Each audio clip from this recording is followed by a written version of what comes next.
Thank you. So, good evening and welcome to the first educational session in a three-part series on opioids and fentanyl poisonings. My name is Mary Malik, and I'm the Executive Director of the United Way of Hastings. These sessions are being offered by the United Way of Hastings. For the past 6+ months, we've facilitated a planning group. It's consisted of representatives from the faith community, from the city council, city government, county government, and law enforcement, along with the school district, the healthcare community, business community, young people, and parents. Thank you to the dedicated planning group. Thank you to the panelists for this evening and for our sponsors, Alina Health, the Dakota County Sheriff's Office, Factory Motor Parts, and our Savior's Lutheran Church right here in Hastings. Tonight we'll be showing a documentary film. It's called Dead on Arrival.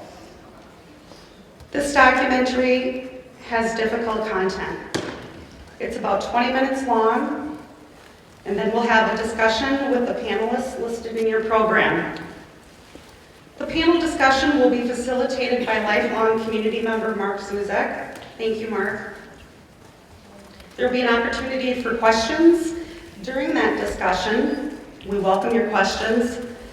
We'll have Jane from the United Way of Hastings office roaming around with the microphone, or you can meet her. She'll be on the side here. Just raise your hand, and we'll want to make sure to get your question in. You can also meet with the panelists when we're finished with our discussion. On behalf of the United Way of Hastings, we appreciate all of you being here. Please make sure to give us feedback by filling out the evaluation forms. We have them online, and they're also on the welcome table as you come in the building. Thank you.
Unresponsive at this time. ETA about 2 minutes. Anything further?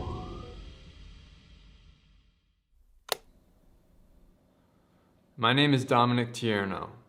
Since I graduated high school in 2014, I've had the great honor of directing a number of documentary films about drugs and drug addiction.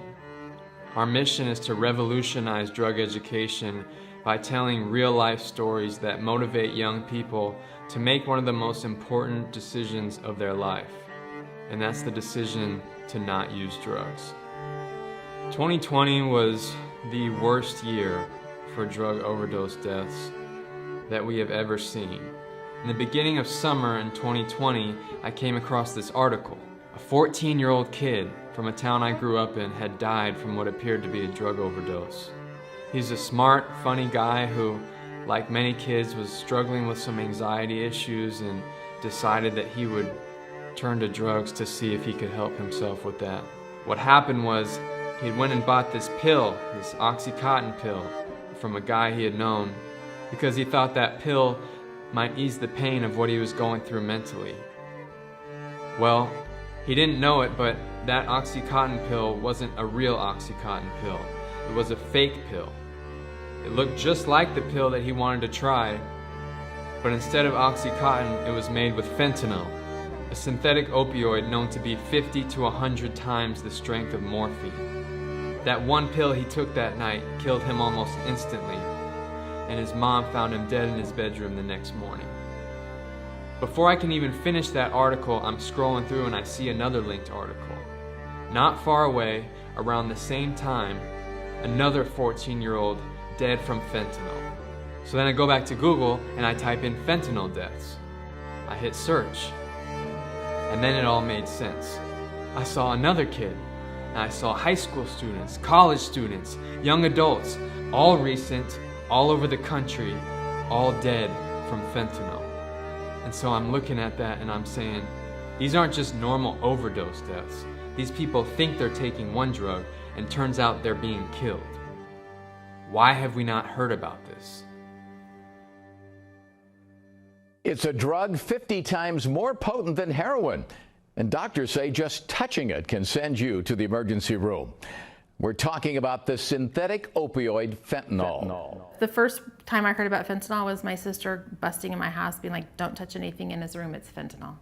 And I'm like, I don't even know what you're talking about. Like, I have no idea what's going on right now. So most people haven't heard of this because we haven't been talking about it. Back in 2013, when it first started showing up, only about 3% of drug users were dying from it. Now we're looking at over 50% of drug deaths being attributed to fentanyl. If Alexander could have got a lesson, I wish he knew about fentanyl. I wish he understood that fentanyl poisoning is real and that every time you try something, you're playing with your life. It is pill roulette every time you try it. As a mom of a kid that was just trying to experiment, that's where it is. As a mom of a kid that died just wanting to experiment, I wish I could just shake you and tell you and make it real for you. But I don't know how to do that. I won't be there when you're faced with these decisions. I know that if he knew the effects of his passing, it would crush him. He never intended for me to find him on his bedroom floor.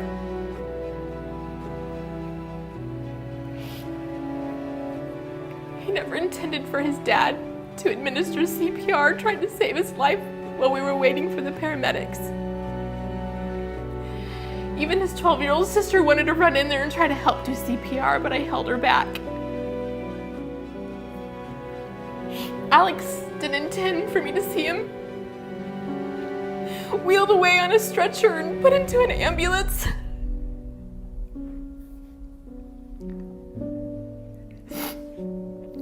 Alex had no intentions of me seeing him lying on a stainless steel table covered with a sheet with only his head showing.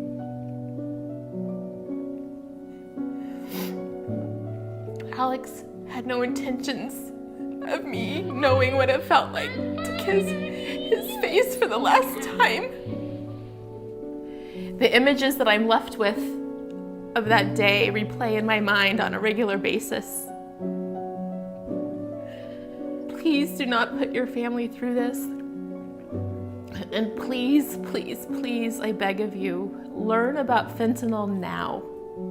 Don't wait until your best friend has died, or a brother or your sister. Learn about it now so you can help your friends. You can tell them, you can warn them. You can be a very important part of saving lives. This would be how much cocaine somebody would have to ingest to kill them. This is the approximate number of prescription pills one would have to ingest to kill them.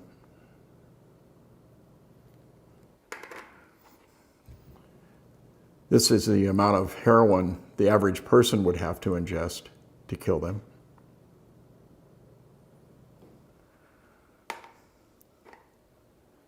Fentanyl. You're gonna have to bring that camera up here real close to see it. This much fentanyl would kill you and I if we split it. They put fentanyl in cocaine. They put fentanyl in heroin. They put fentanyl, as we already know and talked about, into counterfeit pills. It's odorless, it's tasteless, you don't know it's there. And when you find out it's there, it's too late. You won't even know it. You'll be dead. 2,500 people would be killed by that amount of fentanyl. Does that sound like a drug to you? Does that sound more like a poison? I was a police officer for 31 years, and during my time in narcotics, I'd never heard of fentanyl. In homicide, I saw many, many tragic things. I saw people that were killed by shootings, stabbings, beatings. Nothing that I saw at that particular time would have ever prepared me to see Jessica. I was at work. I got a telephone call from my wife, Cherie. She was frantic, uncontrollable, screaming into the phone about Jessica. And I knew something had happened. Jessica lived with her boyfriend, Nicholas, and a stupid decision in which they ordered and had some cocaine delivered to them, to their house, resulted in them ingesting it. And my daughter, at that particular time, became forever 29 years of age. Jessica didn't want to die. She has a beautiful daughter, Alara, who is now with Cherie and I, and we are raising. And she had everything to live for. Jessica knew about fentanyl, from talking about this issue after she died with her friends. I discovered that Jessica had a friend that had even died a couple of weeks prior to her death, and Jessica had spoken to her friends about being afraid. Well, if you knew about it, why would you even risk it, sweetheart? You knew it. Why did you make that bad decision? Who knows? Those are things that you'll never answer. We're just trying to prevent it from happening to somebody else. Dealers are using social media to show off what they've got, infiltrating feeds of ever younger teens curious about this flashy lifestyle. With more addicts and overdoses by the day, they've got drivers on demand delivering any drug to your door 24/7. Social media app has changed the game when it comes to narcotics. Fentanyl's all over the place, and just massive amounts of it. And some of them are going to fall trap to that. 4 years ago, DEA in Arizona seized 0 fentanyl. This last year, we seized enough fentanyl to kill 70 million people. You're playing Russian roulette out there when you're taking these pills and you're buying this stuff off the street. Social media has completely changed the landscape of the drug trade. Most people start by searching for what they think are prescription medications, and drug dealers respond saying that's what they have. But what you have to be careful about is what you're asking for and what you get can be two different things. And if you're buying this stuff from somebody online, their bottom line is they're just looking to make a quick buck. They don't have your best interest in mind. They'll tell you whatever you want to hear. Unless you're getting these drugs from your doctor or a licensed pharmacy in a bottle that has your name on it, you may as well assume these drugs are fake. You're not getting the real thing. Fentanyl is literally taken over the drug market. It's in everything. It's in meth, it's in cocaine. Obviously the counterfeit pills that are out there, we're starting to see it showing up now in marijuana. The people who make this stuff, who are putting the fentanyl in everything, they have one goal: to get you hooked. Fentanyl is highly, highly addictive. They're gonna trick you into thinking you're getting something you're not, to take you down that rabbit hole, to get you hooked on fentanyl and have you become an addict. Because to them, you're a customer, and you'll be a returning customer at that point. One of those times, you're gonna get enough fentanyl to kill you. Alex was in her bedroom at night, getting ready for bed. She went on social media in search of oxycodone. It wasn't hard for her to find a drug dealer, and she had what she thought was oxycodone delivered to our house. One pill had enough fentanyl to kill 5 people. My daughter took half of this pill and died instantly. In an instant, my life was changed forever. My last memory of my daughter is of her being wheeled out on a gurney. I saw my daughter brought into this world, and I saw her leave this world.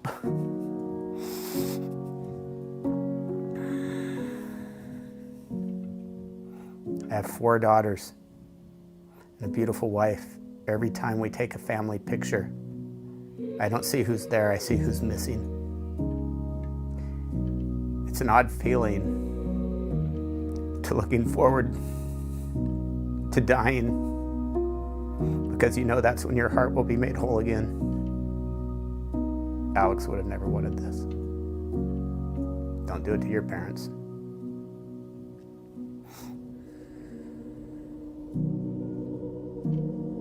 The end of the world at the palm of my hand. If you can't come with me, I'll understand.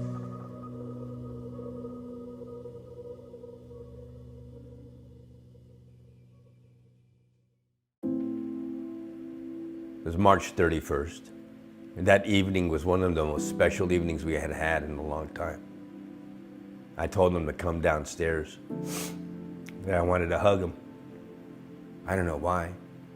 And he came down the stairs and he hugged me and he said, "Dad, I'm so sorry for all the things that I had put you through in the past." And I said, "Don't worry about it, Daniel. You're just a kid and you're just learning, but you're going places. You got a great future coming ahead of you. I'm just so proud of you. You have no idea." All right, Dad, good night. Love you. Good night, son. I love you too. See you tomorrow morning. Next day, about 8 o'clock in the morning, when I walked into his room, he was in a lying position facing up against the headboard with his hands over his chest. And I saw his eyes. He had a little blue on top of his lips.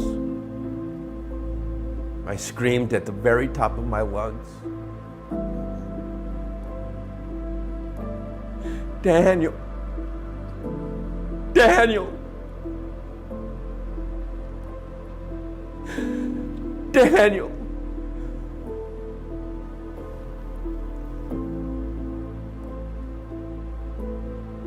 I called the paramedics. They carried him down the stairs and put him on the first floor and started doing chest compressions.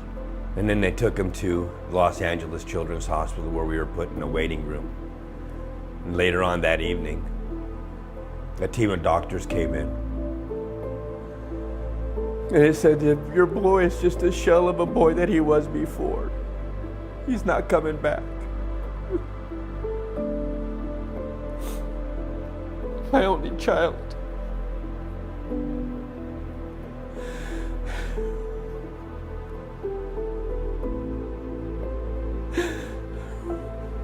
I couldn't protect them.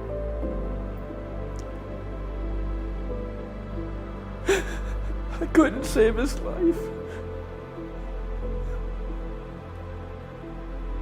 I couldn't save my son, Daniel. My son is gone.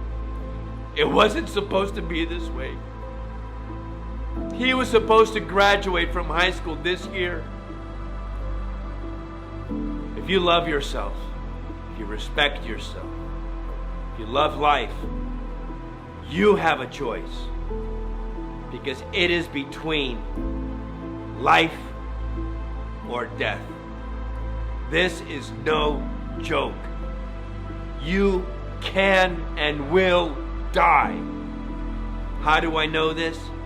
I can tell you that I've met thousands upon thousands upon thousands of parents nationwide. I wish somebody had sat me down and had this talk with me about what fentanyl does to people. I didn't get that chance. You do.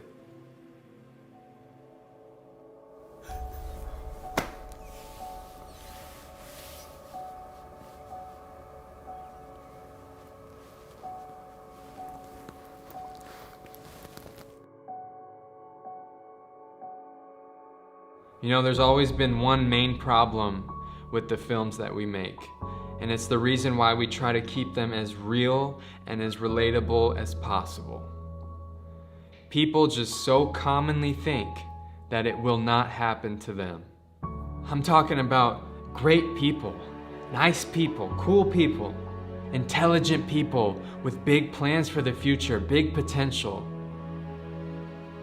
Gone because of one choice they didn't know would end their life.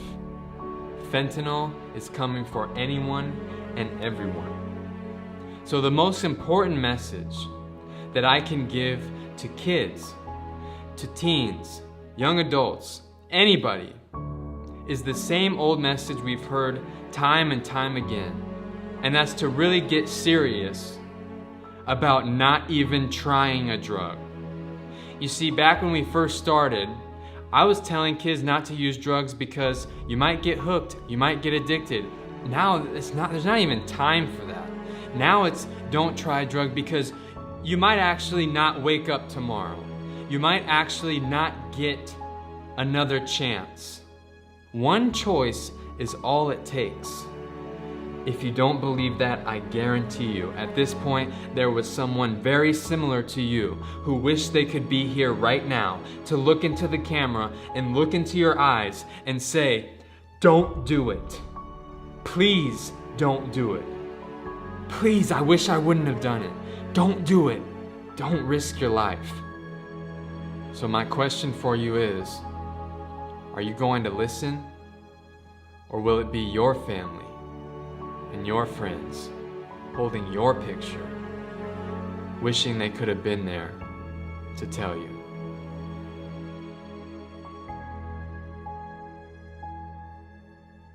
This is my son, Alexander. He died at 14 years old from fentanyl poisoning. This is our daughter, Jessica. She was 29 years old when she was killed by fentanyl. This is my daughter, Alex. She was murdered at 20 years old by a drug dealer who sold her a counterfeit pill made of fentanyl. This is my son, Daniel Joseph Puerta Johnson, killed at the age of 16 by illicit fentanyl. This is my son.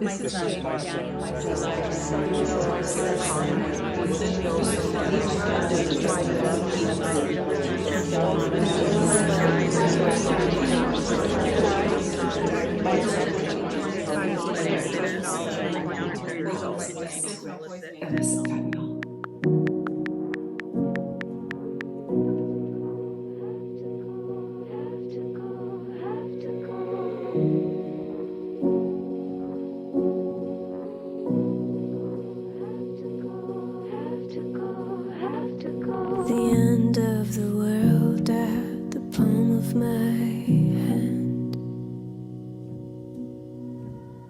And if you can't come with me, I'll understand.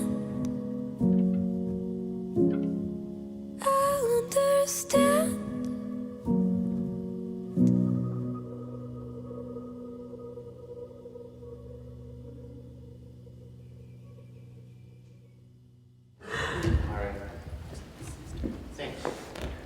Thanks.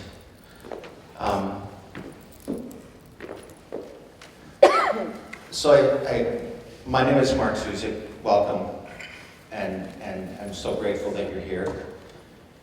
And I have to maybe begin by saying this: I'm overwhelmed with the same feeling that you're overwhelmed with.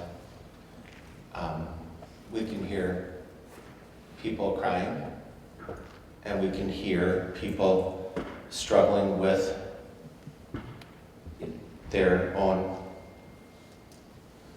struggles and the ways that they've been affected by fentanyl poisoning. And I have spoken thousands of times in front of large groups of people, and one of the things that you don't want to do is follow a really great speaker, because no matter what you say, you're going to feel like an idiot. This film was the best speaker I've ever seen. It was the most important message that we have. And so at this time, I would invite our speakers to come and take your seats, if you will, please. And maybe I'll just comment on a couple of other things. This is not the only event that we're doing. We've got 3 events going on. So today, of course, what a huge impact this has been. But next Tuesday, May 3rd, same place, same time, 6:30, we've got fentanyl poisoning and how it impacts my family and community. And that is going to be, it won't be a panel presentation, it's a PowerPoint and then some information, and then also a question and answer after that. And then a week from that Tuesday, we've got the signs of drug use and how to talk to your kids. And that one is only for adults and it's at the high school, not here. It's at the Hastings High School Theater. And the purpose of that is the county has this mock bedroom of a typical teenager. And they will show you in that bedroom all of the different ways that kiddos hide drugs and might have references to paraphernalia that you may be not be aware of. And so that's a really big deal. And that starts with a quick PowerPoint, again, 2 weeks from now, on Tuesday, May 10th.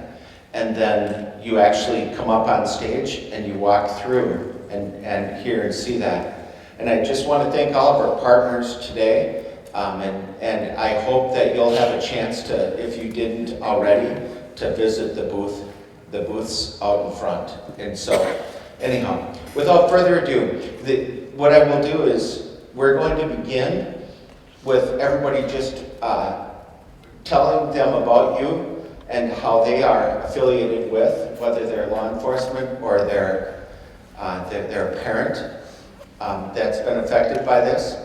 And what we want to do is, once we get into question and answers, it's really hard to keep your questions to about 30 seconds, if you can. Because remember, these are the gifted and talented people that we want to hear from, right?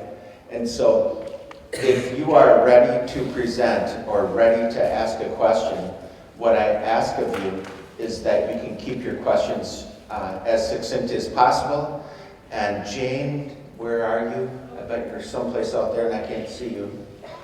Oh, there's Jane. So Jane will be the one that's got the hot mic, and she'll be there for you to ask your question so that we can all hear it. But without further ado, Bridget. Sorry, you happen to be on my left. Good evening, my name is Bridget Noring.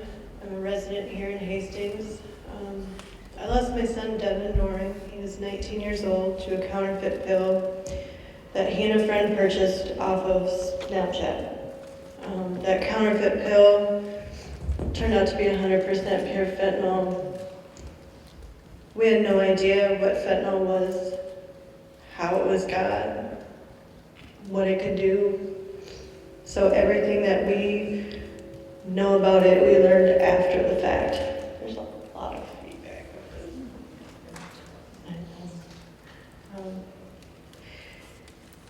Devin's not the only Hastings teenager to lose his life here.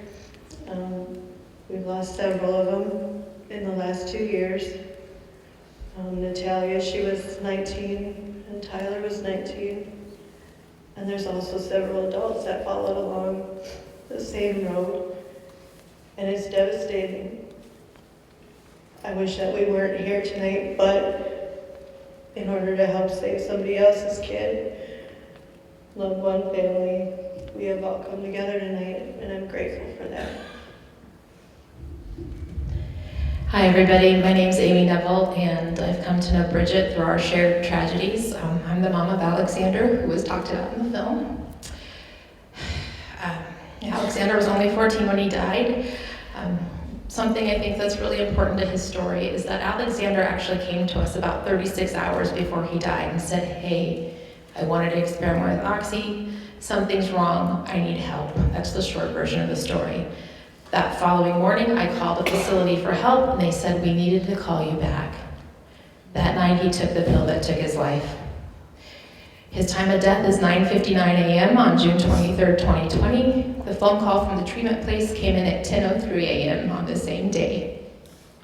I tell you that so you realize how urgent this is. If you know anyone that is in the experimental phase, especially adolescents, they cannot stop on their own. They will think they can, but they cannot. Alexander had been experimenting maybe 10 days at the most, from what we can tell. So again, we need help right away, and we need to know about fentanyl. If we knew about fentanyl the night Alex came to us, we'd be living a very different life right now. So this is urgent, and please treat it as such. Thank you. Good evening. My name is Joe Lico. I'm the Chief Deputy with the Dakota County Sheriff's Office. I've been with the office for 25 years. 7 of those years I worked in drug enforcement at the Drug Task Force, which you'll probably learn a little bit more about today. Almost 3 of those I oversaw the Drug Task Force, and that was 10 years ago. And I wish I could say things are getting better. We're actually seeing the amount of seizures now tenfold over 10 years, and it's scary. This is a passion of mine. We need help as law enforcement. We're not going to arrest the drugs completely off the street. We can do our part, but we need community's engagement. We need to create the awareness, the prevention, and then rehabilitate those that are addicted. As long as there's going to be addiction here, and it's across the United States, as you would know, there's going to be a demand. We can work on the supply, but we also need collaborative efforts amongst all of us to create this awareness so we know what we're looking for and we know where to get help when we need to. Yeah, hi, my name's Brian Hermerding. I'm also with the Dakota County Sheriff's Office. I'm a captain there. I'm the current commander of the Dakota County Drug Task Force. I have been doing that since July of 2021, so 8 or 9 months. Prior to that, I've been up working narcotics since basically 2014.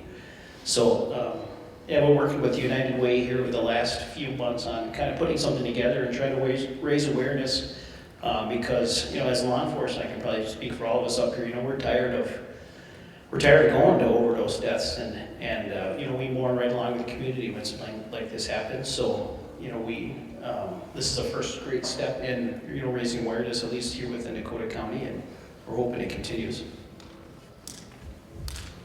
Good evening, I'm Brian Schaefer, Police Chief in Hastings. And along with the rest of my the panelists up here tonight, we're tired of going to these overdose calls. Tonight, I'm hoping that, as I said in the video, I think the important thing is so many people believe it can't happen here, and you will hear tonight from the panelists that it is happening here. We've got some incredible numbers. I will just give you one just to kind of kick it off. And since 2016, Hastings Police Department, we saw this. We couldn't predict this was going to happen, that it would become an epidemic. But we saw that it was a concern. We started carrying Narcan in 2016, which is kind of an antidote, if you will, to treat overdose. And we have given about 100, between the police department and the fire department, about 105 doses of Narcan since 2016. So it is here in Hastings if there's anybody that's still in doubt after watching and listening today. So I'm sure what everybody has to say will help supplement that, and we've got more to share with you. Thank you. Hi there, I'm School Resource Officer Jake Willers with the Hastings Police Department. I've just been on since 2020, so kind of a strange time to become a school resource officer. But I started here in Hastings in 2018, and to be honest, I was one of those naive people that didn't really believe that overdoses happened in a small town at all. And then when I came in, it was night after night, Narcan after Narcan, and then you kind of get the picture. Just in the short time that I've been a school resource officer, we've had multiple kids who just graduated from school pass away from overdose. So we're really trying to raise awareness on that. I'm Drew Cooper. I'm one of the high school counselors at the building here in Hastings. I've been here for 6 years now, and before that I was in the Chicagoland area for 10 years. Just grateful to be part of this conversation and taking this information and getting it beyond the classroom, because well beyond what we've all imagined it would get to. And we are definitely kind of on the uprise as far as what we've seen in this community. And it's important for you all as parents and kids to obviously understand what's going on and take action. So, yeah. Hi, I'm Justin Thomas. I am a licensed alcohol and drug counselor at Regina Hospital in Hastings.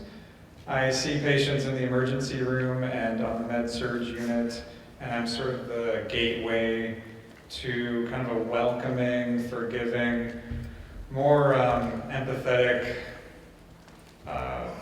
portal into treatment services. So in short, I send people to treatment, and a lot of the adolescents don't want to go.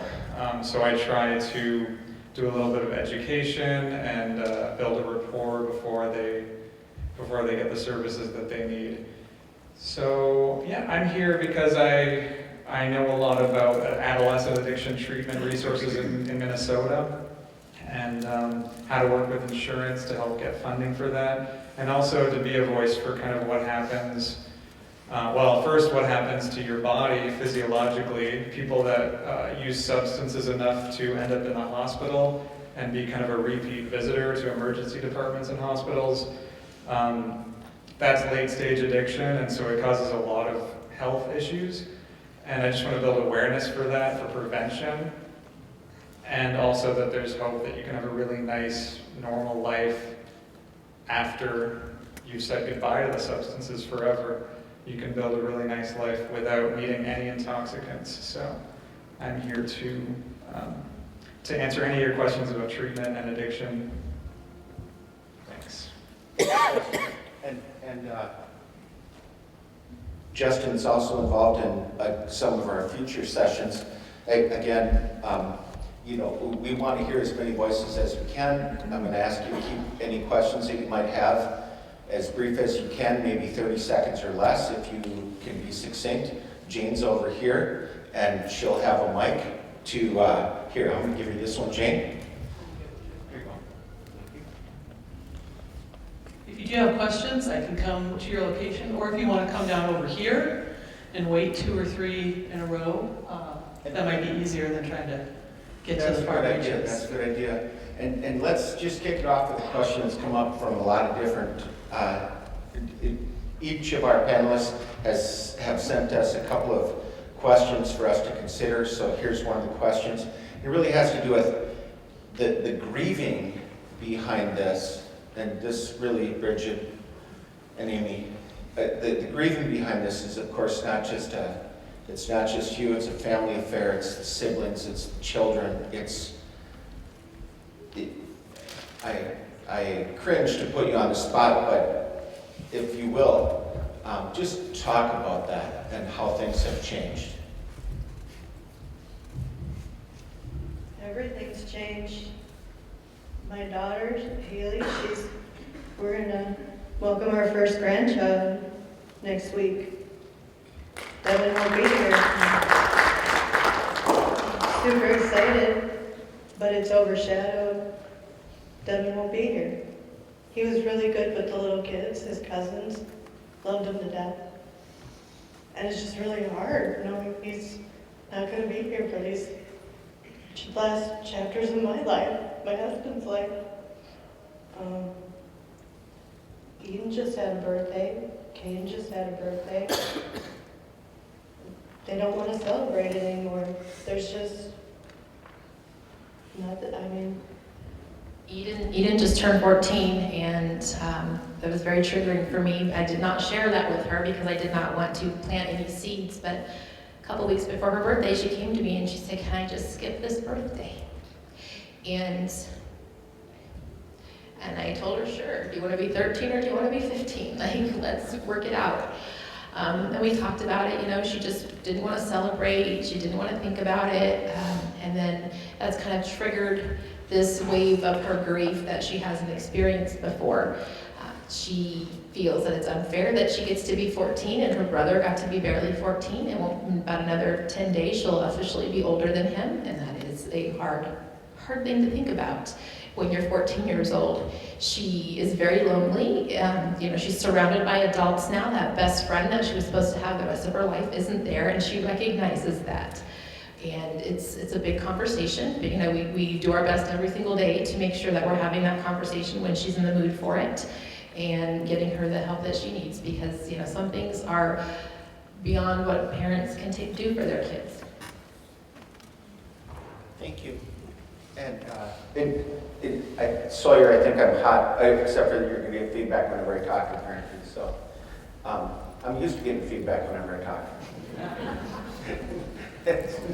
Different type of feedback, but maybe we'll turn to the law enforcement group. What are the ways in which these drugs are being sold, and specifically to underage youth? Why is this a problem? What's going on? How is it that, what are the ways in which these drugs are being sold, and specifically targeted at underage youth? Yeah, good question. You know, we're seeing a lot of drugs being sold by social media, so Snapchat, Facebook, WhatsApp. Some of these new encrypted apps now are really popular among teens and kids in order to get out the word that, hey, here's what I have, and if you want, hit me up. So we're seeing social media being used in a way that we've never really seen before, and that, you know, we do think we get a handle on one app, and then, you know, another app pops, and, you know, some of this information is stored on servers, you know, in Europe, and so it's tough to get at some of this information when you're trying to follow up on an investigation. So that's kind of the way what we're seeing most now is social media, mostly Snapchat and Facebook. And, you know, and on that, I would strongly encourage parents, you know, if their kids are on Snapchat, to make sure that you're monitoring what they're seeing, what they're saying, who they're talking to. I think it's important to kind of take control of that part of your kid's life as well. Absolutely. Law enforcement, but I'm going to give you, I spent a lot of time talking to youth this past year and a half about Snapchat, because Alexander did purchase through Snapchat. One thing that happens on Snapchat is that these dealers, adolescents believe the dealers are their friends. It's just another form of child exploitation happening through these apps. They are telling them how they're taking these kids at a very unique time in their life where they want to be treated more grown up, they want more respect from the world around them, and that's fine, and I understand that, and that's, you know, rightfully so. But at the same time, they still need mom and dad to take them to school, give them $20 for something, and these dealers come in and they fill that void of that wanting to feel more grown up, and then they introduce our kids to things that they shouldn't be dealing with. We do have a question over here. Thank you. Hello. I'm going to go back to more of the law enforcement. We're going to talk about Snapchat, right? But is there really a way for us to monitor or stop it? I mean, how do you even know? Outside of a parent? Yeah, I mean, I would say that, you know, that it's not easy, I would think, for, yeah, I'm a father too. My kids aren't old enough to have phones, and after this, they'll probably never have phones, so. But, you know, I think it's important to talk with them about what you've learned here tonight and what you learned here over the next couple of weeks, and we can kind of show you some of the trends and some of the things that we're seeing, and then you can take that back and sit down and have a conversation with them and just say, hey, what kind of things do you and your friends talk about? And maybe through an honest conversation, you can kind of teach them, and they can kind of give a little window into their lives too, and what they're seeing on social media. And I mean, I'm a firm believer that, you know, people, kids in general, you know what's right and wrong, and hopefully, if you foster that relationship with them, you know, they'll be able to say, hey, Mom, look at this Snapchat that I got from Johnny. You know, this isn't a good one, and then you can alert law enforcement. And, you know, we're going to follow up on those things. We take that very seriously. It may seem like just a snap or just a text or just a post on Facebook, but to us, that can lead and open up a door to all sorts of things that we can do. So I would just encourage that, there is no tip, too small for us at this point. We're willing to follow up on really anything. Just elaborate on that, Brian, that's great. I think, it's having those discussions, right? Bringing back what you learning tonight, what you learned from others, and having that discussion. We don't want to be in the reactive mode and wait to catch them doing something. Have that discussion ahead of time, that you know that this is happening in our communities, it is being impacted by, friends are impacted, neighbors are impacted, and the dangers of it, right? Just as the same things we might have a discussion with them about driving, not distracted, right? We want to be out front on the dangers of these and how real it is. Open up the discussion with them that if they need to come and talk to you, that they can. But if we wait, that's kind of what we do sometimes. We're responsive a lot of times. We need to get out front. We need to get out front and have the discussions with our kids so that they're aware that we're aware of this, and this isn't something that, and it is something they should feel comfortable with if they have experience or it's encountering or their friends are into it or whatever, that they can come talk to you. So we really encourage that proactive discussion with them to open that up, to create the awareness. Do you have another question? Do we know why fentanyl? Is it just readily available? I mean, if we know the impact of such a small amount in the drugs that they're mixing this with, why, fentanyl, we know that it's a prescription drug, but is it readily accessible? Is it easy to create? Is it just exacerbates the drug that they're taking and so they tend to sell more? I guess, why fentanyl? Sorry, maybe it's an ignorant question, but I just want to know that one. Not at all. I'll take the first swing and I'll give it to the expert. Not to get off the fentanyl discussion, but methamphetamine is the most seized drug that we have by far. The availability of methamphetamine, correct me if I'm wrong, Brian, but we're seeing a lot more meth than we are fentanyl. Fentanyl is more deadly, and it might be more in demand with certain age groups and the certain highs and things like that, but as far as availability out on the street, methamphetamine by far. We're seizing pounds and pounds of that where it used to be ounces and ounces 10 years ago. The meth labs are gone from 15 years ago, but they're still making it down in Mexico, and it's coming up and it's being trafficked up here.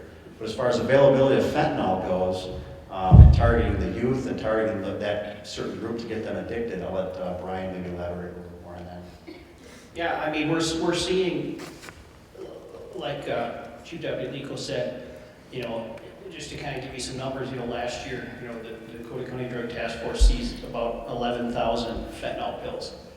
And, this morning we did a investigation with the DEA in Apple Valley, and we seized 21,000 pills in one day. So I look at that and I think, wow, that's 21,000 potential lives in Dakota County, here at home, that, we're doubling our numbers in one day. We're seeing it mostly because it's cheap to make, it's cheap to produce, and from the individuals we've talked to, it's a very good high, I guess if you want to use that term. It's very strong, very powerful, and that's kind of why we're seeing the switch from heroin, which is a little bit more expensive to produce and sell and get up all the way here to Minnesota, to fentanyl, which, most of the components of that really come from China and up through Mexico, is pretty much exactly how it works. And we're just seeing the fact that it's cheap to make as kind of the biggest reason, and it can be pressed into fake pills. It can be pressed into these pills that look like oxycodone or look like Xanax or look like Tylenol, and it's not Tylenol. We have a bunch of drugs that I brought, and I don't know if you were able to see it when you first walked in, but we'll have it set up on your way out. Come talk to us. We can show you what these drugs look like, and I'll show you the pills, and these pills that are killing these young kids, and you wouldn't be able to tell the difference between actual oxycodone pill and one that's fake. And we've seen in the last couple of years, we've seized more actual commercial pill presses up here in Minnesota than ever before. So, and in Dakota County. So if they're not being pressed down in Mexico, brought up here, they are being pressed right here. So, hope that answers the question. Just to clarify, we're not talking about prescription fentanyl, correct? I'm sorry. I'm over here. We're not talking about prescription fentanyl. Correct, yes, we're not. We have another question. Do you think that if people had better coping skills in dealing with life challenges or a more realistic perception of what life is, they would not be attracted to these drugs?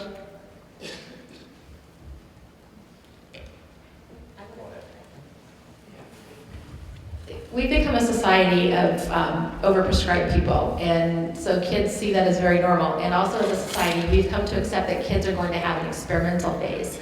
You know, everybody's tired of the old war on drugs. We're tired of the old messaging of where your kids are going to die from drugs. A kid's perception, and my talking to them, is that you try drugs, you might get hooked, you might not, and then but 8 to 10 years from now, you get clean and you can be a motivational speaker in a high school. So the wrong messaging is out there. Yes, we need better coping skills in some situations, but at the end of the day, we're still accepting a lot of things as a society that we need to start thinking about in a different way. That answer your question? Thank you, Amy. And I also saw that Justin had a comment. If Justin, if you don't mind. Coping skills, yes, that's what I do all day, every day. I'm actually doing a coping skill right now to handle the anxiety of sitting in front of all of you. So, yes, I think in an ideal world, studies show that in schools, perceived use of, like amongst peers, is a lot higher than actual use. And so, students in schools like this probably perceive that a lot more people are doing drugs than actually are, which increases potential abuse and sort of their idea that they should do it to belong and like fit in. And the other thing is, you know, maybe there's a fear, I know like kind of coming of age or being kind of close to graduation and then moving up into, you know, an uncertain future of like college admissions or wherever my life was going. It can be really scary to just kind of be in that age where you're about to face life and you're about to kind of decide the direction that's going to shape the rest of your life. And so that existential fear can cause a lot of anxiety. And there's a lot of other kinds of anxiety. There's social anxiety, there's sort of that belonging, and I think in an ideal world, we would try to educate all the students on these studies that show also perceived risk. Perceived health risk of things like tobacco has significantly lowered tobacco use over the decades.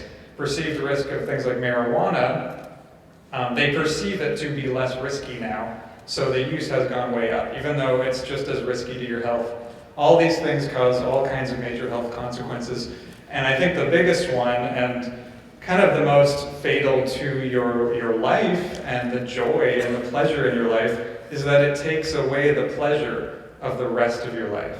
So I think there's a reason why there's 21,000 pills that are getting shipped out there. Those pills are in demand because once your tolerance goes up enough to opioids, the dangerous thing about opioids is that your tolerance can be exponentially high.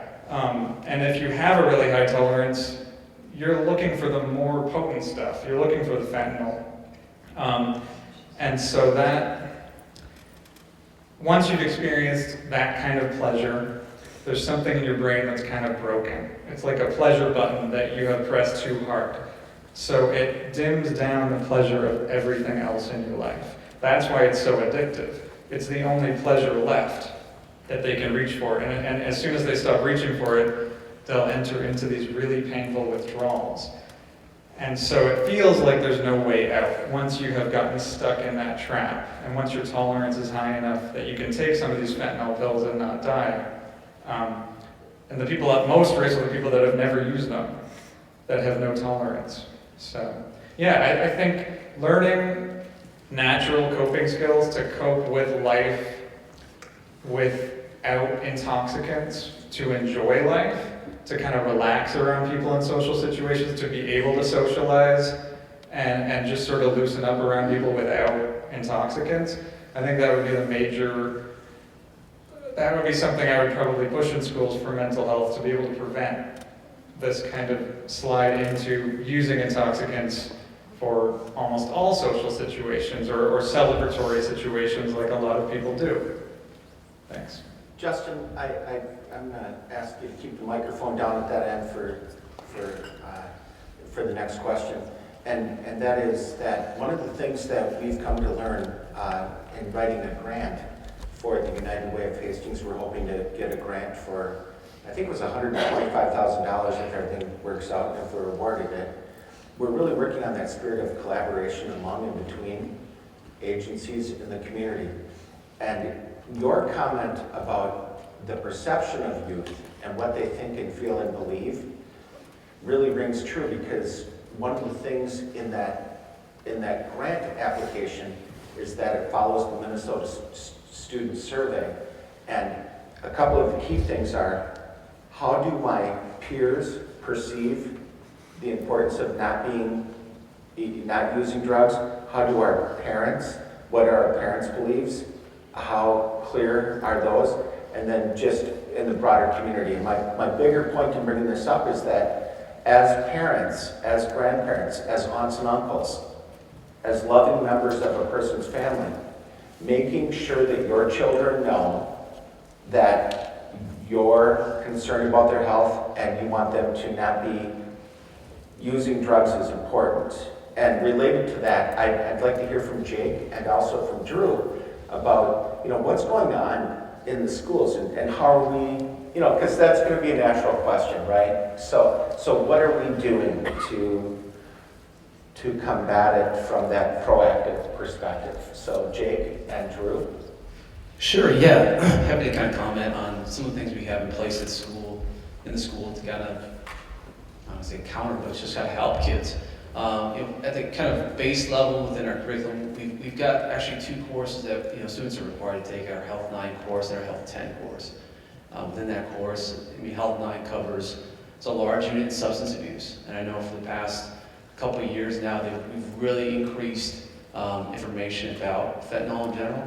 And I know Bridget was able to come to our health classes this year and share her story and offer any insight to any students, which is great for students to see that. So at the base level, we've got our Health 9 or Health 10 classes. Our Health 10 class talking about coping mechanisms.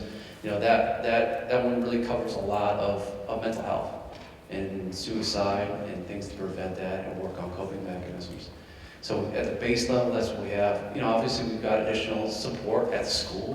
We've got 4 counselors. We've got a new social worker. We've got a community schools worker, Cal, who's great with developing relationships. We've got a school psychologist. And then we also pair with Canvas Health. They offer a support group for students, and as well as individual potentially sessions or assessments and whatnot, just to kind of see where the students at and offer any other additional resources. So from that perspective, obviously, very basic things that we offer at the school, but obviously we lean on folks like Justin in case we are really concerned about a student, and we reach out to them, touch base with them to offer any additional support to a family or a student in that regard. Do you want to add anything to that? Just as a school resource officer, really it's right in my name. It's just trying to be a resource for any kid that I can, help with. But I really do try to get them, in connection with people at the school who can help them professionally and in the right way. And then also bring in outside connections as well, whether through the county or other resources outside of school. But I would say a lot of the best conversations I've had with kids is just one-on-one. And that's what me and Mr. Cooper do all the time, is having those one-on-one conversations and really just sitting down with a kid and figuring out where they're at, what they need help with. And that falls right into this conversation of, if we do find out that there's a kid that's using pills or is having, an addiction problem, we just want to sit down with them in a private manner and try to help them get through that. Thanks, Jake. And Bridget, you went into health classes. Can you talk about that experience and how the kids received it? My daughter Haley and I actually got invited by the Hastings High School health teachers, Mr. Corkish and Miss Moss. You know, I did a lot of talking from a parental side of, you know, losing Devin. But Haley, she really, when she spoke to the kids, they really listened.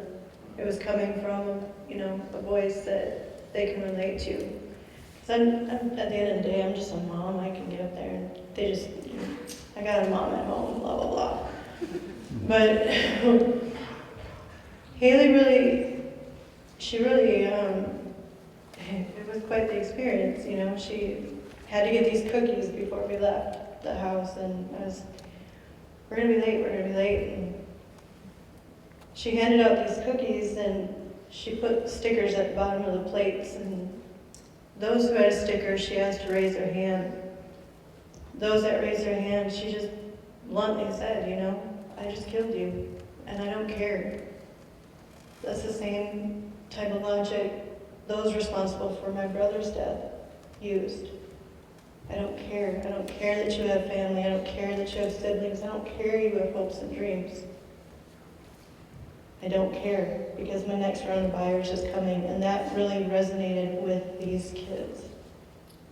And I really hope that at the end of the day, after we left, that a lot of them took that to heart and they had that conversation with their friends.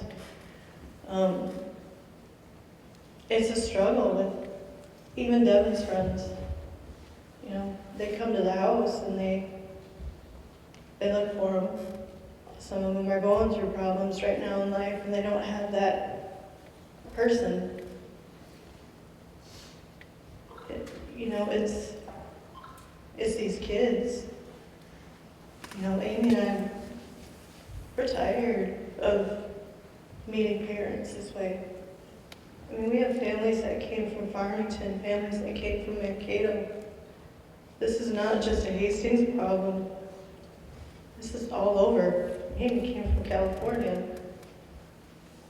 We have to get ahead of this. We have to have these conversations. This is a conversation I wish I knew to have. I drove it home to my kids.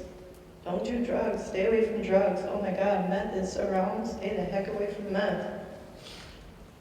But I didn't know about fentanyl, and I feel like I missed that conversation. We replay that day over and over. Shoulda, woulda, coulda, what if only. This is the conversation. These events are everything that I wish I knew 2 years ago. Thank you, Bridget. And the thought that I have hearing that is, you know, as a community, we lose our sense of naivete, and that's so critical. Jane, do you have a question? Yes, we have a question. Yeah, I thought you might. Thank you. I was wondering, how can the parents get the Narcan or whatever it is in like first aid kits and teach the kids how to use it and not to be afraid to use it and call 911 before it's too late when their friends or other people are using it? And can we get this medication? The Narcan does not, I don't believe you need a prescription for that, obviously. And it's very easy to administer. The ones that we use are just, all you do is, it's a nasal spray, you squeeze it and it injects it into the nostril. And it, like I said before, it's been very effective for us. I think out of, we did 105 doses on 71 subjects between 2016 and March of this year. And I can't imagine if we weren't carrying that, how many, out of it we had 9 fatalities in that time period. So you could do the math. We could be talking about 100 other fatalities within Hastings over the last over the last 6 years. So it's very easy to administer. There are a number of cases that we've had where family members have done just that, and they've administered Narcan before EMS has gotten there and have saved their children. So It's inexpensive. I think in some places I'm hearing they're even free. But I can't tell you where that is in Hastings, but it's very easy, and it's just good. It's good to have in your house. I bet most people in here may have a home COVID kit. You should have Narcan in your house. It's very fast acting, and it's just a good thing to have in a pack. And I would say next week, next Tuesday, Tiffany from Rise Up Recovery will be with us, and we'll have more information on Narcan. And I agree with Chief Schaefer, it's a good thing to have, but we don't want to have that false sense of security that this is going to save me so I can use, right?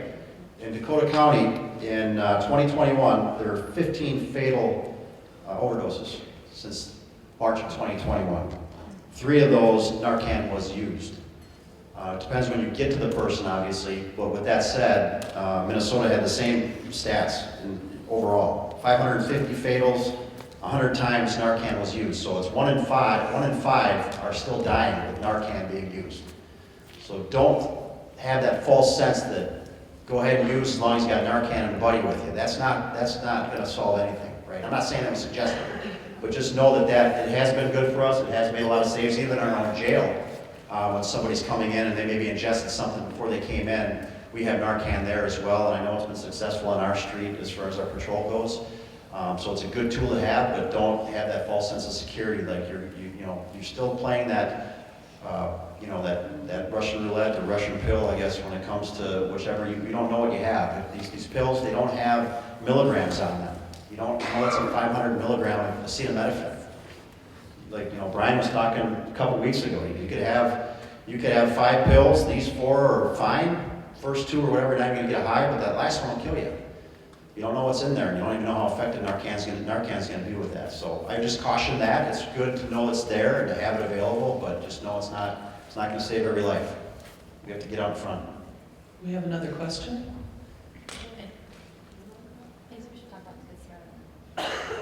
Good Samaritan law, do you want to take it, Brian? Yeah, there's a statute out there that if someone is overdosing and they call 911 and medics or we have to respond, that you will not, and I think the county attorney, Kathy Keen, is here, she's going to maybe, not to put her on the spot too, but correct me if I'm wrong, but you will not be charged for any drugs that are in your possession at that point.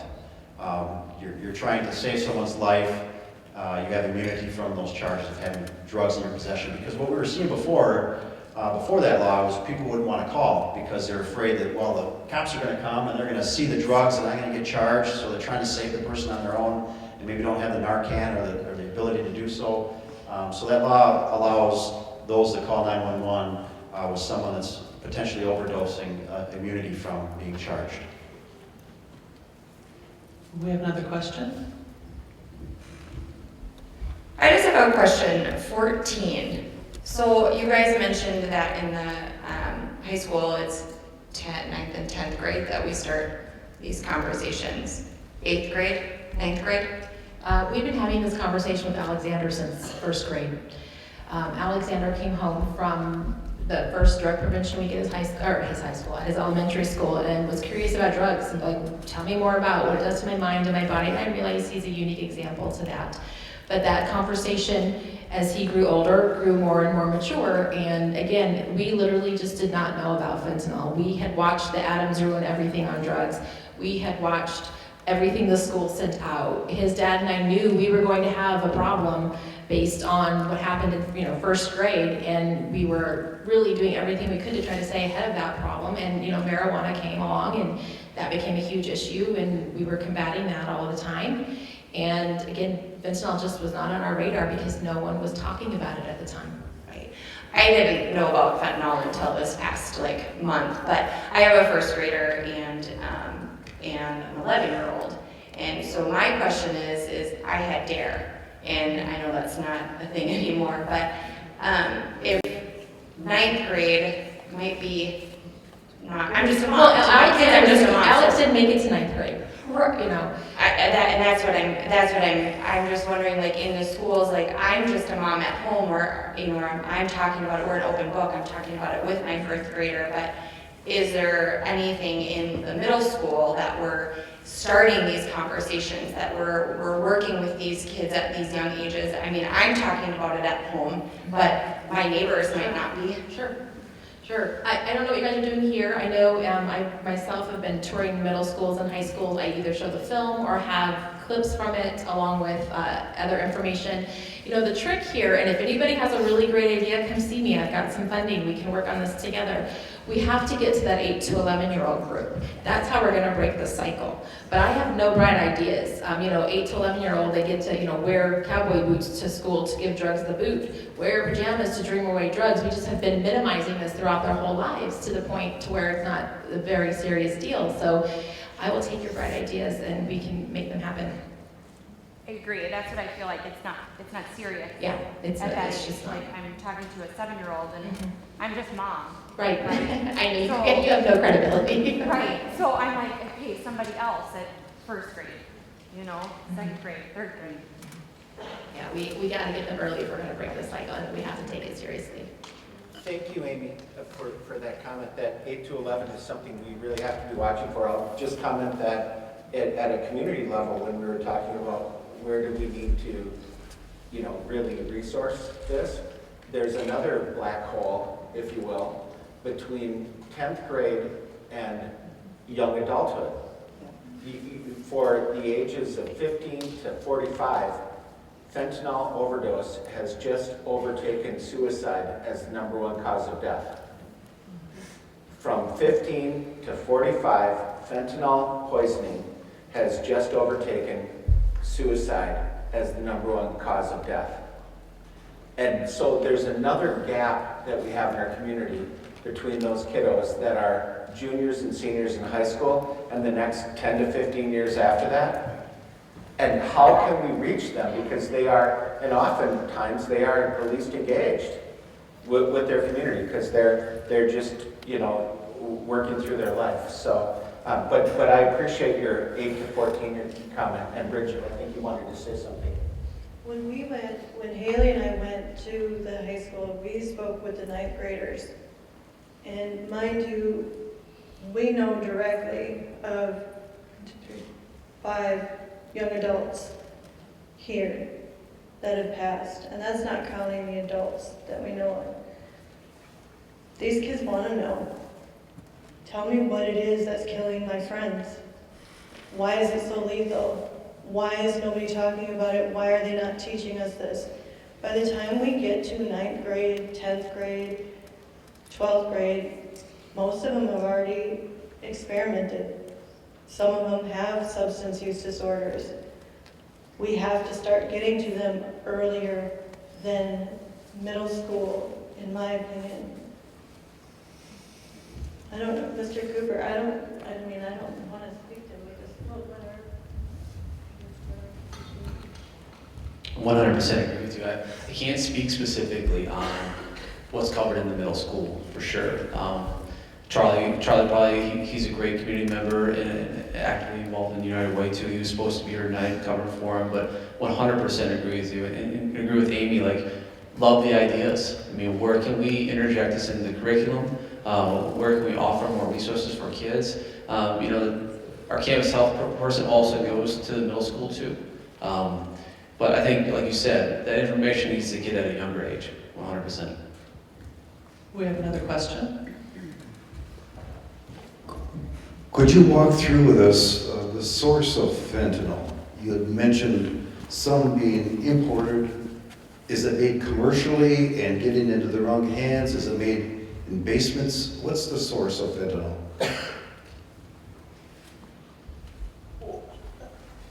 I'm sorry, what was the question, how it was made? He wants to know the source of the illegal fentanyl. Where is it? Yeah, okay. I'm sorry, my hearing's terrible. I'm getting old. Not as old as these guys, I guess. But yeah, so basically what we're seeing is it's the product, the ingredients are coming from China, and they're being imported into Mexico.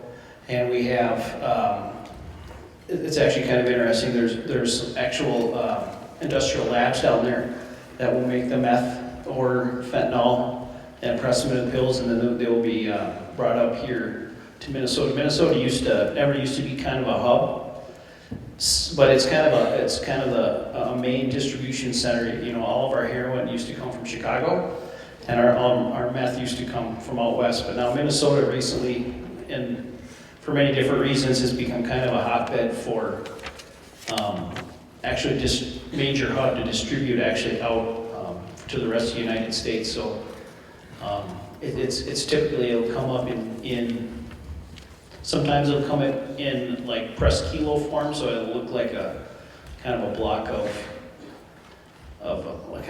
a sandy block. I can show you some examples out there when we're done here, and then it'll either be cut from there and pressed into pills and just with some color added and pressed into the pills that we're seeing, or it'll be sold as strictly fentanyl. And one of the things we're seeing recently is, you know, we used to seize a lot of heroin. Well, now and I think I've already said this, but we're not seizing hardly any heroin anymore. Everything we're seizing is fentanyl in stuff. It's typically fentanyl with some cocaine. Fentanyl, you know, with a little bit of heroin. Fentanyl with, you know, whatever they have on hand down there in those labs to throw in there. And I kind of look at it like, you know, a baker, you have a big bowl of stuff, and you take your fentanyl and you kind of spread it over your ingredients, you stir it in, you spread some more, you grab some more flour and kind of toss it on there and stir it in. And, you know, that's kind of what we're seeing where, you know, you may have 10 pills that have no effect, won't get you high at all, and then you pop that 11th pill and, you know, boom, you're dead. Is kind of what we're seeing. If that answers your question. Imported, or is this made commercially stateside? It can be, yeah, it can be pressed in Minnesota, but no, it's not being made here. It's being brought here. We have another question. Oh, sorry, go ahead. I was just going to add, you know, as Brian was talking about with the drug cartels that are operating this business, they're very creative. They try different ways to get across the border or to get it up into our areas, and if one way doesn't work, they'll find out another way. This is their business. They're going to figure it out. We have to stay one step ahead of them as far as law enforcement, and we continue to gain intelligence, but they'll keep moving it. And if we take off, to use as a term, if we arrest a large-scale or a mid-scale dealer around here, they'll be replaced like that within a week or two. So you can't shut that faucet off completely, right? It's like a fire hose open and we're trying to catch it in a small cup. And they keep getting replaced, and we just keep seizing more. So we can work on cutting the supply off by going into the high-level dealers and then going after those that are supplying the deadly drugs to our children, kids, young adults, and try to get charges on them too. But they are very creative. This is large scale. As I mentioned, the methamphetamine labs of 15 years ago are gone. It's all coming in here from out of states. And it's hard to get a beat on it, but we have to work locally, statewide, and federally on the law enforcement side to identify where it's coming from and try to get as much of it off the streets as we can. We have another question? And, good evening. Just a moment. Chief Schaefer, did you have your hand out to answer that question as well? Or, oh, pardon me. I just wanted to make sure. Pardon me. Pardon me, Jane. Go ahead. Thank you. My name is Dave Baker. I'm a state representative here in Minnesota. I'm here with Representative Tony Jurgens and Representative Keith Franke. Bridget, I'm really proud of you for being up there tonight. Bridget reached out to me a few months ago. This is the first time I've seen her in person, and we did some Zoom stuff because she called me after Devin passed away, and we were able to kind of connect. I lost a son to this horrible addiction. Same way, my son was older, he was 25, but what I have learned, you know, as being a legislator on this issue and a dad who didn't know anything about this stuff is so painful, but it gives me the chance to do some good stuff with my loss or with my wife and I's loss. Bridget is doing the same thing. Amy, and when I saw that movie, I've seen this movie 10 times, and I still bawl every time I see it because it's so raw, and the directors did such a great job with that movie.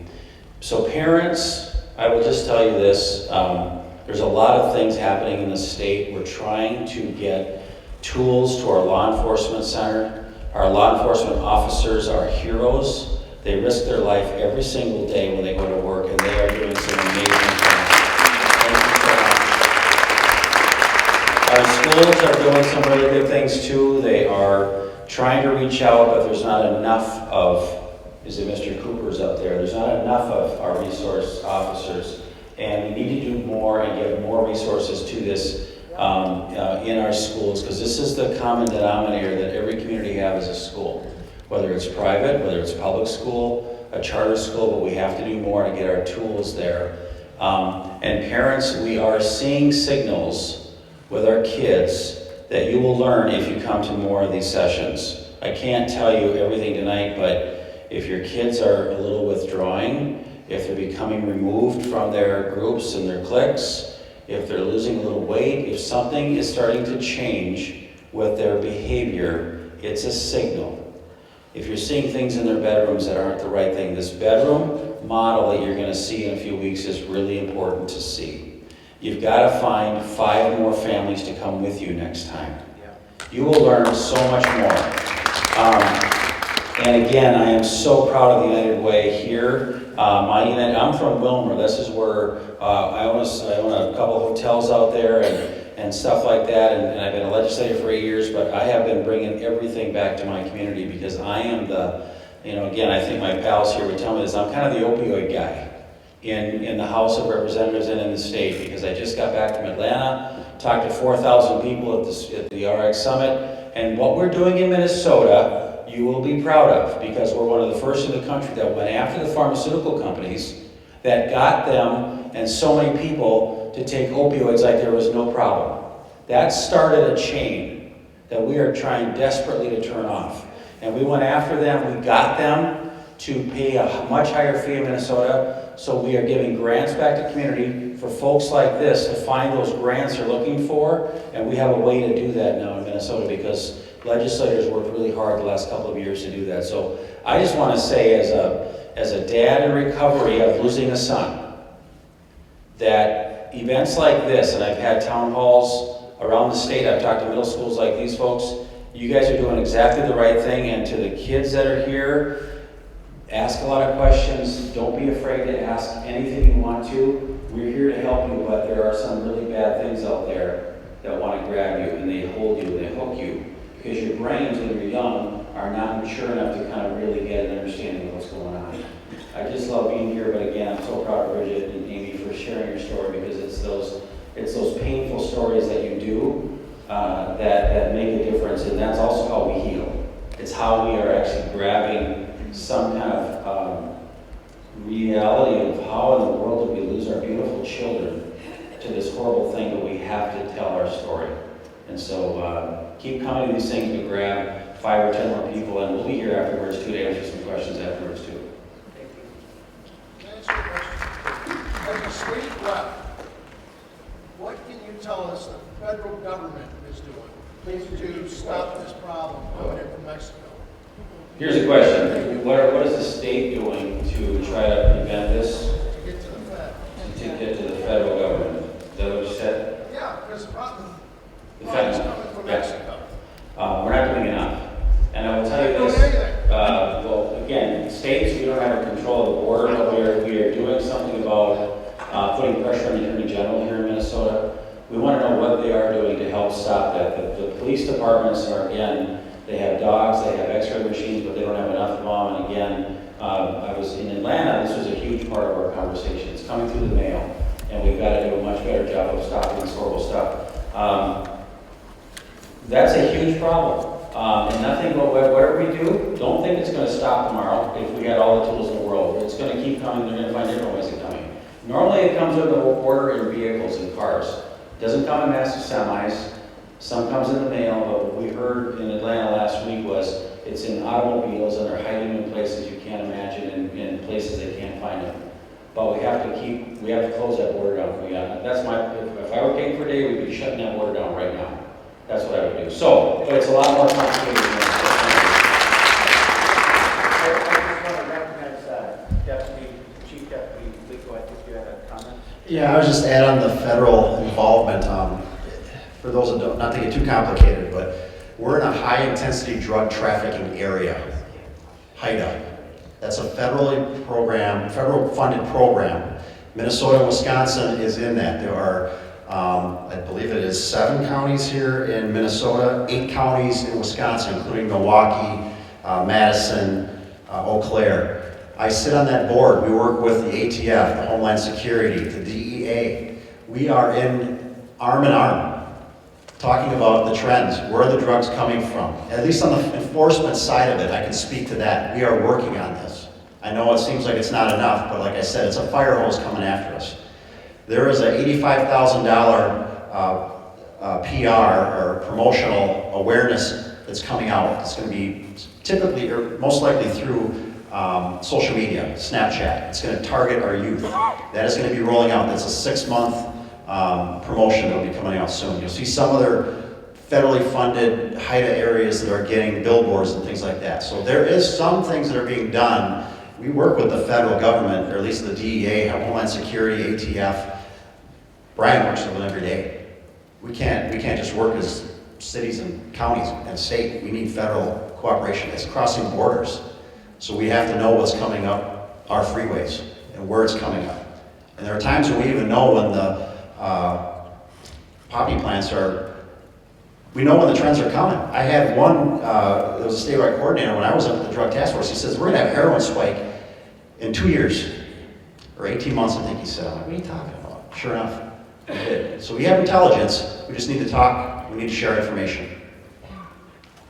We have a question? With the push for legalization of pot and the connection with fentanyl drugs, are you seeing that marijuana is being laced with fentanyl at all? And is there, a real prevalence of that or concern? Yeah, we've seen fentanyl mixed with cocaine. We've seen fentanyl mixed with heroin. We've seen fentanyl mixed with pretty much everything other than, some of your liquid marijuanas or gummies or anything like that. Yeah, we have seen fentanyl mixed with marijuana. Mostly that comes from, cross-contamination type stuff. We haven't seen it necessarily mixed in and sold as that, but it kind of comes in contact with fentanyl. At least in Dakota County, we haven't seen that yet, but it's typically a cross-contamination type of a thing. Let's face it, drug dealers just aren't real careful with gloves and clean utensils and stuff like that, so that's typically what we're seeing so far. There was I should probably touch on, with the last question, additional funding through the BCA. We have it's called an anti-heroin task force. Basically, it's money through the state given to investigate overdose deaths. So right now we have, I think we're investigating 6 as a task force. We have 2 anti-heroin cases open, and that basically it funds officers overtime and money for controlled buys and stuff like that. So that's another pool that we've been using that's been extremely helpful, following up on some of these actual deaths. And it's not just task force related, it can extend to local police departments and their investigators and stuff like that. So that's another benefit we've been seeing coming through as far as the state level. Thank you, Brian. And if you would please pass the microphone down to the far left. Justin's going to start us off on this. And before this is where it's a little bit after 8 o'clock. We want to be sensitive to the time. We need to depart from here by I think it's 8:30 or 9 o'clock. And we want to allow some time for you to meander about the resource fair because there's a lot of great things up there. But before we do that, I'm compelled to do 2 things. Number one, thank you for all of you for being here and your expertise. If we can.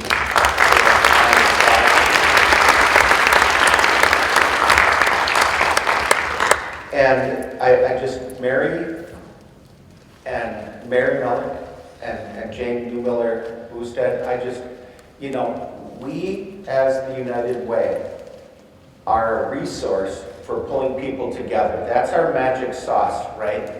And so this is the issue right now that we need to pull our resources together with.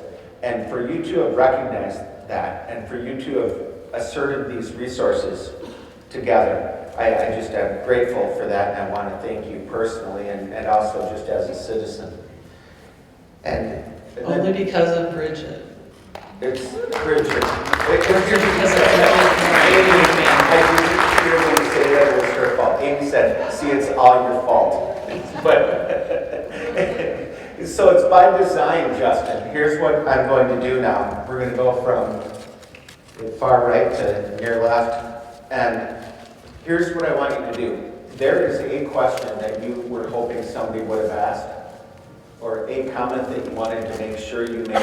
I've seen your notes, and we got to like 1/3 of the questions that people were compelled to answer. And so, starting with Justin, and then sweeping the table, I really want you to give us the comment that you want us all to remember.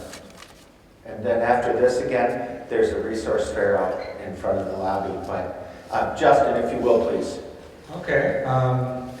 So fentanyl is prescribed by doctors to treat acute pain in hospitals. If you have a trauma, you're in a car accident, you're going to be in a lot of pain. If you have surgery, you're going to be in a lot of pain recovering. So it actually is used to treat acute pain. It is the proper treatment for acute pain when it's prescribed by a physician who understands the dosage, who understands where it was made. And so it's a very controlled substance because it's a very high dose. And I just wanted to lastly say some of these other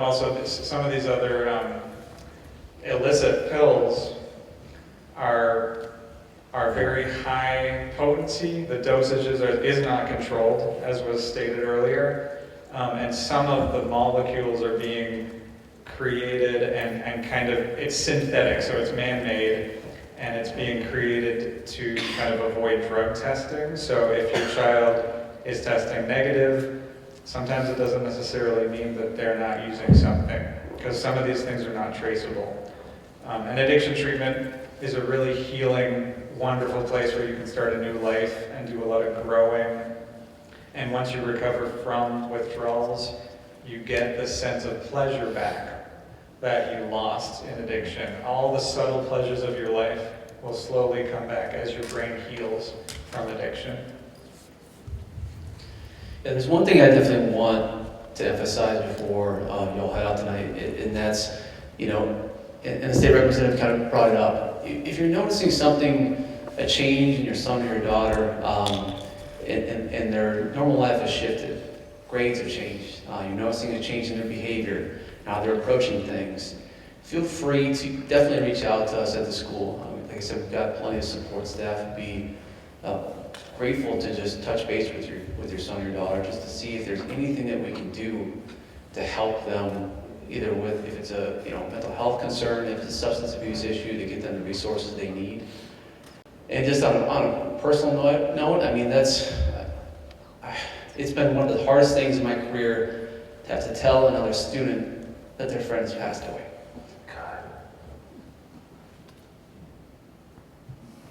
And I don't want to have to go through that anymore. It's really tough.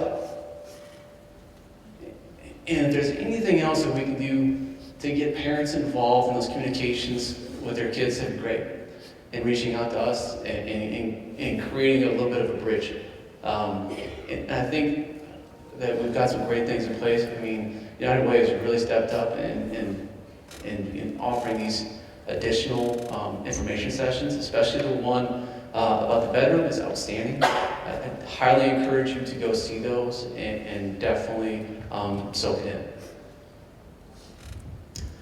I think with everything that's been said today, it can kind of feel a little overwhelming with all the information you're getting all at once. And what I usually tell kids is just keep it simple. And sometimes the best thing you can do is just be quiet and just listen. And like he said, pick up on the things that change in your kids. Pick up on the things that change with your friend. And if your gut's telling you something's wrong, just ask. And just keep asking questions. And then when they tell you, you just sit there and listen.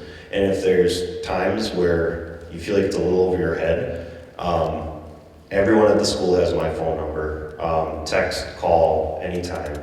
And then the last thing I want to touch on is really try to encourage your kids to speak to, you know, whether it's Mr. Cooper or myself. Because I know sometimes the hardest things I'm doing in school right now is trying to convince kids that they can talk to me and it can be anonymous. Because kids know a lot more than me. They just do. They know everything that's going on in the schools. They know so-and-so. They know other people. And I want to respect that if they want to be anonymous.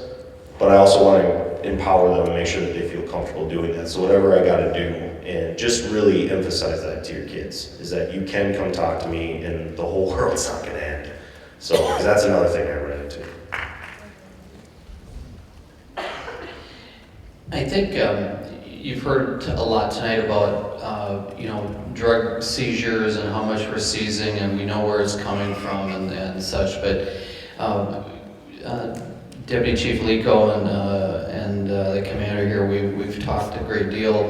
There is a lot of communication that's going on locally, and we want to put together a platform to be able to exchange that information with the community. And what I'm talking about is we've got a program called OD Map, and every time that there is an overdose, at least in Hastings, I get the information from my officers. I type it into a program that's exchanged at the state level, and they watch these trends.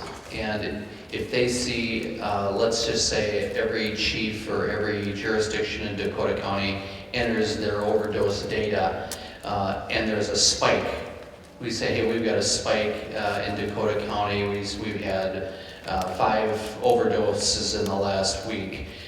We want to find a way to get that out on social media and make sure that is communicated. I think law enforcement historically, because of the drug trade and because of, you know, undercover operations and ongoing investigations, sometimes there's things we can't say because we need to follow the lead, and getting information out too quickly oftentimes might interfere with getting to the source to reduce more deaths. But we have been in communication in the last several weeks about when we get these spike notifications, how do we roll it out on social media? And I think we talk about Snapchat, any of these methods that we can get to the kids that are using it. They just need to know. You have very little control. You've heard tonight some of the different ways that you can recognize changes in your son or daughter, but nonetheless, we know we can't watch every piece of every one of our son or daughter's social media. We know we can't be with our children 24/7, and so we really have to be very, very strategic in how we get these notifications out and share this information and not hold it so close. But so I just want to assure the community that that's what we're doing, and it's something that will be coming very soon. I think this has already been said, but you know, one of the things that stands out to me is law enforcement is, you know, we're not going to be able to arrest our way out of this problem. This is the time where we're coming to the community and saying, you know, we need your help. You know, we need your help with not only tips, but also getting the word out. And then, you know, one thing I can promise you is that we'll follow up on every tip that you send our way, and that we're not going to stop going after these. Not only these individuals responsible for overdoses, but, you know, any violent crime in the community, we're gonna keep at it, and we're not gonna let up. And then my second pitch, if I can get too quick. Of course. You never know these days, you know. Come back next week, and then the following week. We have a pretty good presentation next week. We're gonna go more in depth on overdoses, what they look like, what to expect. We're gonna do some more in depth on, you know, what we're doing as a task force to combat it. And then, you know, we have some great recovery people. Tiffany Newarth will be, sorry Tiffany if I mangled your last name, but she'll be there to talk about Narcan and recovery and stuff like that. So it will again be available for questions. So please come back, get the word out, because this is the way I think that we're going to start combating these issues. Thanks. Chief Schaefer took some of my thunder, but I just want to recognize that, you know, we need to continue on law enforcement. Our responsibility is to communicate the threats that we're seeing. Representative Juergens, you brought it up when we did a tour at the Smart Center last late summer, fall, right? When we looked at the drug task force and was familiar with that OD map. And we have it for us, for our own officer and first responder safety, so we're not walking into, if there's a spike in some area, that we're walking into knowing that this could be a potentially dangerous situation for us. But we need to get that out to the community somehow. We're trying to look at a way to do that. So those discussions continue. We need to be more transparent, or look at those ways where we can say that here's what we're seeing, here are the trends, and keep you and the schools and all the stakeholders involved in that. And I will say we're doing as best we can with our law enforcement. I'm really proud of Brian and our drug task force. And you know, when you get awards at the drug task force, I don't know if that's a good thing, because that shows you're seizing a lot of drugs, but this was the 2021 Group of the Year for HIDA, and that includes all of Wisconsin and Minnesota. So this group is working their tails off for you. They're trying to make the streets safe, but we need to work together to create the awareness, to prevent the overdoses, and then help those that are addicted to have availability and know where to go for resources for help, right? And then you as community members and parents, that you're looking out for those signs that we talked about a little bit today, and we can all work together to make it a safer place.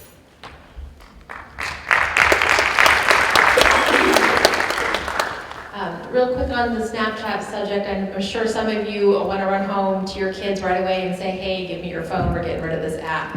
But we need to realize that Snapchat is ubiquitous with adolescents these days. It is their social scene. This is where they are seeing their friends. They have constant access to their friends, you know. I had to be off the phone by 9 o'clock and didn't see my friends till the next time I saw them at school. It's just changed so much, and as parents, we're really removed from that because that wasn't our experience. And so we need to recognize that and figure out how to work with that within our family. So instead of running home and saying, you know, give me your phone, ask your child what they already know about drugs on Snapchat. Their answer will be very telling. Adolescents love to be smarter than their parents, so they're going to tell you a lot of things without you going in and being like, hey, I heard this presentation tonight, there's drugs on Snapchat, we need to talk about this. Again, ask them what they already know, and you might be surprised, they might not know anything, but your 14-year-old daughter might say, well, you know, this older man's been contacting me on Snapchat, I didn't think it was a big deal because it's social media. And then you can have that conversation on why that's a big deal. So that would be my tip for the night. Thank you. I think for us, for our family, one of the biggest things is that we broke several generational curses. You know, we kept this stuff away from our kids. We kept it out of our home. We never thought this could happen to us. Not us, not my family. You know, that could very well be your family. It happened to mine. So you have to have these conversations. Our kids know what's out there. They know who has it. They know where they can get it. I think when I met Chief Schaefer a year ago, you said the kids in this town, they have built such a really strong web, and they really look out for one another in that regard, and they don't want to be perceived as snitches and rats and whatnot. But we have a lot of really good kids that are wanting to speak up, and they are speaking out, and a lot of them are scared. And, you know, my husband and I, my family, we've created a really amazing space for some of these kids to come and say, hey, I seen this. I don't want to turn it in. Send it to me. I'll be the rat. I don't care. I want to see all of your kids live. I want to see all of these kids live. My son died at 19, so that whole not my kid, that is my kid. And it doesn't matter what led up to him getting to that point. All that matters is that if fentanyl wasn't in play, he'd still be alive. So I think that's something that all of us have to take into consideration. It's not just a substance use community problem. It's not a casual person problem. It is not just a first-time experimenter. It's not a black, white, Democrat, Republican, rich, poor celebrity. it doesn't care. Fentanyl doesn't care. These dealers don't care. And for us, I think the other, what shocked us the most is that this really changed our perception of what a drug dealer looked like. These individuals, alleged individuals, are young teens selling to teens. So when you take that into consideration, you know, these kids think that they're buying from a friend. Your friend's not going to do that to you. Your friend's not going to sell you some bad stuff. Some of them know, some of them don't. You have to have these conversations because I, like the kids in this town who have come to us, are tired of burying their friends. And I'm tired of meeting families after the fact because these could have been prevented. Thank you very much.